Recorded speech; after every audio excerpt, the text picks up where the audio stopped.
وڵای بێرەبان بەردەوام دەبین دەچێنەوە تۆر و بابەتەکانی پرۆگرامی بەیانی ئەمڕۆی کوردستانی زۆر دەستپێک بە هەڵبژاردننی پەرلەمانی کۆماری ئیسلامی ئێران بەڕێو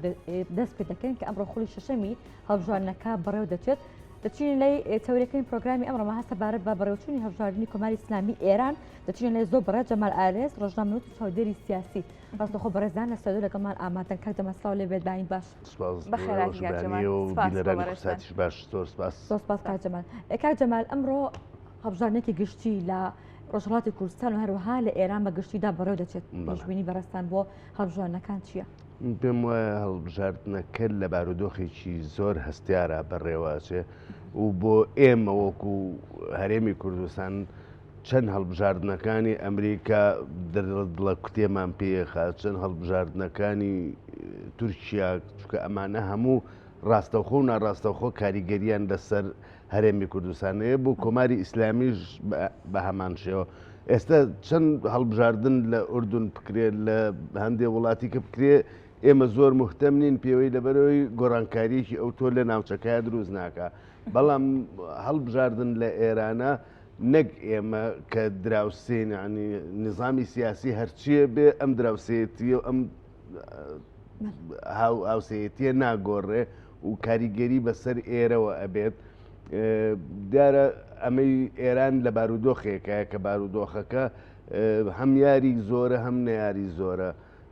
ئەوانەی کە یاری هەڵبژاردنەکەن پێیان وایە ئێران لەژێر هەڕەشەیەکی گەورەی کۆمەڵی نێودەوڵەتیایە، بە تایبەتی لە دوای دروستبوونی شەڕی غەزە، لە دوای دروستبوونی شەڕی ئۆکرانیا و رووسیا، دوای توندبوونەوەی ئابلوقە ئابوووریەکان لەسەر ئێران، لەبەرەوە ئەو یارەکانی ئێران پێیان وایە بە خەڵکیی زۆر لەم ئینتیخاباتەیە دەنگ بن بۆ ئەوەی هەم کورسەکانی پەرلەمان هەم دیدگایەکی نوێی ئێرانی دژ بە نارەکانی دروست ببێ و ئەو لایەنە زیاتر لە پەرلەمانە بێ کە دژی نارەکانی ئێرانە. دیدگایشکە هەیە کە هی نارەکانی ئێران و نارەکانی هەڵبژاردنن پێیان وایە کە هەڵبژاردن و هەڵنەبژاردن لە ئێران ڕۆڵ نابینێ، لەبەرەوەی ئەسڵەن پێش دروستبوونی پێش دەستپێکردنی هەڵبژاردنەکە لە تەسفیاتی کاندیدەکانە زۆربەی ئەوانەی کە پێیانەوترێت تەیاری ئیسلاحی، تەیاری ڕیفۆرمخواست لە پرۆسەکە دوور خراونەتەوە، کە ئەمە وا ئەکات بە قسەی بڵێن ڕکابەرەکانی ئێران، ئۆپۆزیسیۆنی ئێران، کە زۆر کەس بەشداری هەڵبژاردنەکان نەکا، بە تایبەتی لە دوای ئەم بارودۆخی کە لەم ئەخیرەیە هاتۆتە ئاراوە بەهۆی بازاری شێواوی ئێرانەوە، بەهۆی دابەزینی تمەنەوە، بەهۆی قەیرانی ئابوووریەوە کە بەرەوکی وڵاتەکەی گرتووە و بەهۆی ئەم خۆپیشاندانانەی 2 ساڵی ڕابردووە. زۆربەی لایەن ئۆپۆزیسیۆنەکانی ئێران وا پێشبینیەکەن کە خەڵکیی زۆر بەشداری نەکاو. هەردوو لاشان کۆمەڵە داتان وەرگرتووە لە ڕووی ڕاپرسیەوە، ڕاپرسی نافەرمی کە پێش هەڵبژاردنەکە. هەردوو لایەن پێیان وایە کە ئەمیانەڵێ لە سا 20 بۆ 25 خەڵک بەشداریەکە، ئەوی تریانەڵێ لە سا 50 بەرەو ژوورە بێ. بەڵام ئەوە هەڵبژاردنەکەی ئەمڕۆ دەریە خاکە ئایا بۆچوونی کامیان باشە. کاک جەمال هەلبەتە باست کرد لە ڕاپرسەکانی پێشوەختەدا ئاماژە بەوە دراوە کە ڕێژەی هەڵبژاردن یاخود با بڵێن بەشداریکردنی دەنگدان لە بەشێکیانە زۆر کەم دەبێت. ئەمە بە دیاریکراوی بۆچی دەگەڕێتەوە؟ بۆ ئەو قەیرانە ئابووریە دەگەڕێتەوە کە لە ئێراندا بوونی هەیە، یاخود بۆ ئەوەیە کە چەند جارێک چەندین ساڵی دوور و درێژە بەڵێنیان پێدەدێت و بەڵێنەکانیان وەک خۆی نایەتە جێ؟ بەڵە خۆی ئەوە عادەتەن لە زۆربەی پەرلەمانەکانی وڵاتانە ئەم کێشەیە هەیە کە تۆ بۆ 4 ساڵ هەڵبژاردن نەکرێ. ئەم نوێنەرانە کۆمەڵێ بەڵێن و وعد بە دەنگدەرەکانیانێن و بەڵام زۆربەی جێبەجێ نابێت. بەڵام ئەمەی بارودۆخی ئێران ئەتوانین بڵێن ئێران بەتەنیا یەکەم خۆی نییە، دووەم کاندیدەکان لە مستەوای ئەنجومەنی نوێنەرانە ئەو زۆر دەسەڵاتیان، یعنی ئەوان دەسەڵاتی گەیاندنی داواکاریەکانیان هەیە. من نظامێکی سیاسیە، کۆمەڵی موسساتی حکومی هەیە کە ئەو داواکاریانە جێبەجێکا. بەڵام ئەوەی کە جیاوازە لە ئێرانە لە ئێران ئێستا لەژێر بارودۆخێکی هەم ئیقلیمی هەم نێودەوڵەتی قورسایە کە ئەتوانم بڵم تقریبا زۆربەی وڵاتانی ئەوروپا بەهۆی پابندەکانیان بە سزاکانی ئەمریکاوە لەسەر ئێران پابندن بەو سزایانەوە و ئابلوقیان خسوتە سەر ئێران و مامەڵی لەگەڵا ناکەن. ئەمە بەشێکی کە هۆکاری ڕئیسیە بۆ بارودۆخی ئابووری ئێران کە ئەم سزایانەی لەسرە. لایەنێکی کە ئێران خۆیەتی وەکو لایەنێکی ئاسایی نیە، وەکو لایەنێکی محوەری دەورە بینێ لە کێشە نێودەوڵەتیەکانە. یعنی جاران ئەگەر ئەمان و گیان دوو جەمسەرە و لە دوو جەمسەرەوە بۆ بە یەک جەمسەری بەس ئەمریکا، ئێستا بارودۆخەکە گۆڕاوە، ئێستا بۆ بە فرێ جەمسەری و ئێران ئەتوانین بڵین یەکێکە لەو جەمسەرانە کە ڕۆڵە بینێ لە تحریککردنی دۆخە سیاسیەکان و دۆخە عسکەریەکانی ناوچەکە. کاتە کاک جەمال ئەو ڕۆڵی کە ئێران گێڕاوێتی لە ناوچەکەدا بەگشتی و هەروەها ئەو ئابلوقەی کە جیهان لەسەر ئێراندایاناوە کاریگەری لەم هەڵبژاردنەدا دەبێت بەتوانین بڵێن ڕنگدانەی لەم هەڵبژاردنەیە هەیە؟ بە تەکید کاریگەریە بێت چونکە ئەو بارودۆخە ناڕەزایی وردەوردە ناڕەزایی ناوخۆیی لە ئێرانان دروست کرد. ئەم ناڕەزاییە ناوخۆییش جۆرێک لە پێکدادانی لە نێوان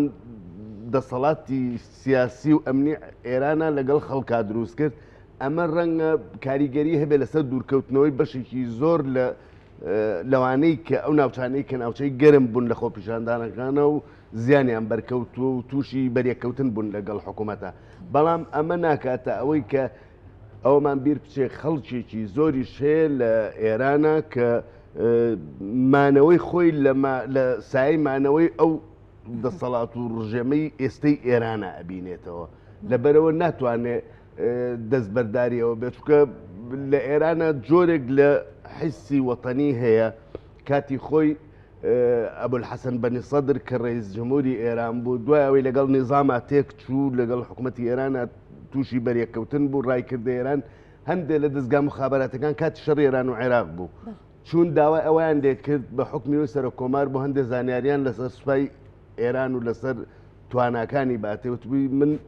معارزی ڕژێمی حکومڕانم، معارزی نیشتیمانی خۆم نێ، من ناتوانم زانیاریتان بەمێ لەسەر جێشی وڵاتەکەم سەرکەوێ، بەس نامەوێ نظامەکە سەرکەوێ. لەبەرەوە ئەم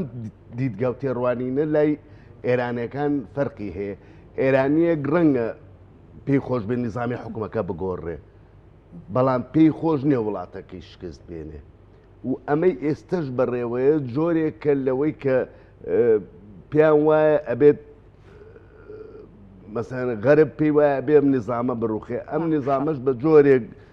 ڕیشەی بەناو کۆمەلگایە کە لە ڕووی اقتصاد، لە ڕووی سیاسی، لە ڕووی ئەمنی بڵێن دەستی لە ناو دەسەڵاتەکەیە هەمووی بەیەکەوە هەڵەتێکێت ئەگەر شتێک ببێ. لەبەرەوە زۆربەی ئێرانەکان حەزەریەوەکەن وڵاتەکان بە دەردی لیبیا نەچێ، بە دەردی سووریا نەچێ. ینی ئەم نمونانەشان لە بەرچاو ڕەنگە جاران دیدگای ڕوخانی وڵاتان لە ڕێی کودەتایەکی سەربازیەوە بوو، بیا لە وەکو عێراق لە ڕێی وڵاتێکی ئەجنەبیەوە وڵاتەکە ڕوخێنرا بێ و دوایی دروست ببێ. بەڵام ئەمەی کە بینیمان لە بەهاری عەرەبیە غەیری میسر کە دیسان بە کودەتای سەربازی دەسەڵاتی گرتەوە دەست، هەموو وڵاتەکان هەتا ئێستا نەهاتوونە تۆ تایمی خۆیان، نە یەمەن، نە لیبیا، نە سووریا. ئەمە لەبەرەوە ئێرانەکانیش ئەمەیان لەبەر چاوە.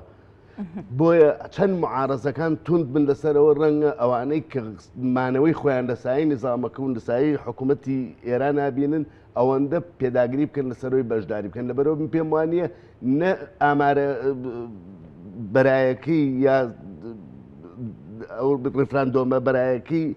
ئەوانەی کە دۆستی ڕژێ من ڕاست بێ، نە ئەوانش کە معارەزەنە لە سا 15 و لە سا 20 بەشدارێکە، هەردووکی جۆرێک لە لێکەمکردنەوە و پیا هەڵدانی تێ. باشە، هەڵبەتە کاک جەمال لە دوا هەڵبژارنەی لە دوا خۆپیشاندانەکانی کوشتنی مردنی ژینامینی ناوچەکانی ڕۆژهەڵاتی کوردستان بەتایبەتی ناوچە کوردستانیەکان زۆر پەراوێز خراوە لە ڕووی سیاستکردن، لە ڕووی خزمەتکردن. هەڵبژاردننی ئەم جاری پەرلەمان هیچێک لەم بابەتە دەگۆڕێت یاخود پێم وایە ئەستن خۆی ئەو دوو شوێنەی کە زۆر لەو خۆپیشاندانانە هەم زیانیان لە حکوومەتدا و هەم حکوومەت زیانی لیان ناوچەکانی کوردستان و ناوچەی بلوچستانە کە شەرق و غەربی ئێران لەبەرەوە من پێم وایە لەو دوو مەنتیقەیە دەنگان زۆر گەرم نابێت زۆر گەرم نابێت و ئەوانش کە هەڵبژێردن زیاتر کەسانێکە بن کە زۆر مطیعی حکوومەتی ئێران و مطیعی سیاسەتی ڕسمی حکوومەتی ئێرانن وەکو لە پێشەوە باسم کرد زۆربەی لایەنە ئۆپۆزیسیۆنەکانی ئێران ئیدعای ئەوە ئەکەن ئیتر ئەویان طبعاً خۆیان ئەزانن زیاتر لە ئێمە کە پێش ئەوەی کە انتخاباتەکە دەست پێ بکە لەلایەن ئەنجومەنی بەرژەوەندەکانی نیزامەوە زۆربەی ئەو کەسانێک کە جۆرێک لە ئیسلاح تەڵەبیان تایە لە لیستی خۆکاندیدکردن کراونەتە دەرەوە لەبەرەوە ڕەنگە ئێران خۆی وای بیرکردبێتەوە پێویستی بە ئەنجومەنێکی وایە لە ئێستایا تا بتوانێت حکوومەتێکی وا تەشکیلکە کە لەگەڵ ئەو سیاسەتە ڕسمیە بێت کە ئەنجومەنی بەرژەوەندەکان بۆ ئەم قۆناغی ئێران ئەیانەوێت نایەنەوێت جۆرێک لە پەرتەوازەی لە ناو ماڵی ئێرانە هەبێت. کاتەکە جەمال تۆ پێت وایە ئەو 38 کورسی کە بۆ شارە کوردەکان ڕۆژهەڵاتی کوردستان دیاریکراوە دەنگی ڕاستەقینەی کوردانی ڕۆژهەڵاتی کوردستانین یاخۆ بە شێوازێک لە شێوازەکان ئەوان نانەوێت کە بەشداری لە هەڵبژاردنەکان بکەن؟ نەخێر ئەزای چۆنە لەبەرەوەی لە ئینتیخاباتی تا ئێستا لەم مەنتیقانە بە تایبەتی نەوتراوە ئەگەر ڕێژەی بەشداری لە سا بۆ نمونە 20 بێ ئینتیخاباتەکە پوچەڵە لەبەرەوە پێم وایە لە هەموو مەنتیقەیەک لە سا 20 بۆ لە سا 25 لە سا 15 خەڵکانێکن کە بەرژەوەندیەکانیان بەستراوەتەوە بەرژەوەندی ڕژێمی ئەو وڵاتەوە و بێجگە لەوەش خەڵکیی زۆرێ لە ئێرانە وەکو ئێرە زۆر حدودەکان ینی تۆخ نەبوونەتەوە خەڵک تورکە و فارسە و ئەوەی خۆیان پێڵەن عەجەمە و هاتووە تر بە کاسپی بێت بە دکتۆری بێ بە هەچ پلەپۆستێکی ئەمنی بێ لە ناوچە کوردستانەکانە مەسەن لەوێ ئەژین خەڵکیان هیچ شارێک نییە بڵێ خاڵس ئەمە لە ساسەت کوردیە یا ئەمە لە ساسە بلوجیە ئەمە لە ساسە ئازەریە تقریبەن جۆرێک لە تەشابوک و تێکەڵبوون هەیە بە بۆنەی ئەوەی خەڵک لەوێ ئەڕوات بە دوای بژێویە لە شوێ ئیشەکەی جێبەجێ بێ لەبەرەوە کاتجەمە کاتە کوردانی ڕۆژهەڵاتی کوردستان تا چەندێک لەگەڵ ئاڕای حیزبە کوردیەکانان تا چەندێکیش لەگەڵ ڕژێمان پێم وایە هەردووچیان بەشی خۆیان وەکوتم کاریگەری هەیە هەم حیزبەکان کە ئێستام ساڵ و لەم دوو ساڵای خۆیان بە مەغدوورە زانن کە تەنانەت چالاکیشان لە دژی ئێران وەستانەوە بەڵام هەر ئێران گورزی لێوەشاندون ئەمە جۆرێک لە سۆز و هاوسۆزی لەلایەن خەڵکەوە بۆ پیا کردوون بەڵام ئەوەشمان بیر نەچێت لە بەرتەقای ئەوەیە هاوسۆزی ئەو کەسانش کە بڵێن لە ماوەی شەڕی نێوان شۆڕشی کورد و جمهوری ئیسلامیە ئێرانە کوژراون ئەمانە هەر کەسە و بە دوای بەرژەوەندی خۆیەتی ینی ئەوانەی کە هەر خۆیان لە ئەساسەوە پەیوەست نەبوون بە شۆڕشی کوردی ئێرانەوە سەر بە ڕژێم بوون بە هەمان شێوە هەر سەر بە ڕژێمەکەن و سەر بە حکوومەتەکەن ئەمانیش هەر بە هەمان شێوە ینی ئەمانیش ئەگەر ڕژێمەکە ئیسلاح تەڵەبیش بێ نایەنێ بچن دەنگ بن ئەمانەی ئەم لاش ئەگەر ئەو پەڕی لایەنی توندڕە و هەم بکە هەر ئەچن دەنگ دەدەن چکە پێ دەڵم بەرژەوەندەکانی بەو ڕژێمەوە بەستراوەتەوە لە هەموو ناوچەکانی جوایە. باشە هەڵبژاردننی ئەنجومەنی ئاسایش کاریگەریکی لەسەر سیاستکردنی ناوچەکە و بە شێوەیەکی گشتی وڵاتانی دراوسێ و ڕۆژهەڵاتی ناوەڕاستی دەبێت. هەڵبژاردننی و ئەنجومەنە لە ئەنجومەنی نوێنەرانەکە بەقووەترە چونکە ئەو ئەنجومەنە لە حاڵەتی مردنی ڕابەرە لە حاڵەتی نەخۆشکەوتنی ڕابەرە کە بڵێن قیمەی دەسەڵاتە لە ئێرانە لەسەر و هەموو دەسەڵاتەکانی کە ڕابەر لەسەر و هەموو دەسەڵاتەکانەوەیە و بڕیاری ئەو بڕیاری کۆتاییە دوای مەحکەمە و دوای ئەنجومەنی شورا و دوای ئەنجومەنی شارەزایان و دوای ئەنجومەنی پارێزەرانی بەرژەوەندی ڕژێم و یعنی هەموو ئەوانە تەنانەت سەرۆکۆمار ئەو ئۆکەینەکە نابێت لەبەرەوە ئەم ئەنجومەنی شارەزایانە کە هەڵەبژێرێ بۆ حاڵەتی زۆر خەتەر لە غیابی ڕابەرایە بۆ ڕاوێژی ڕابەر ئەمانە دەوریان هەیە جا ئەم مۆزعی ئێستەی ئێرانیتیایە پێم وایە ئەگەر لە ئەنجومەنی نوێنەرانەکە پەیوەست بێ بە حاڵەتی خەدەمی یا خزمەتگوزاری کۆمەڵایەتی ناو ئێران ئەمان پەیوەستە بە دۆخی ئێران لەسەر ئاستی ناوخۆش و ئیقلیمیش و نێودەوڵەتیش چونکە ئەمانە دائیمە لە دەوروبەری ڕابەرە بن ئەتوانن ڕابەر لە هەندێ بڕیاری تند کە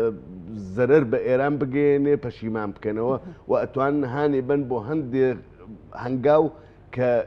ئێران زووتر لە ناوچۆن نزیک بکاتەوە. بەڵێ کاتە دەرەنجامەکان ئەم هەڵبژاردنە کاک جەمالچی لە هاوکێشەی سیاسی ئێران دەگۆڕێت هەم سەبارەت بە ناوخۆی وڵاتەکەم سەبارەت بە ناوچەکە بەگشتی ئەوەی کە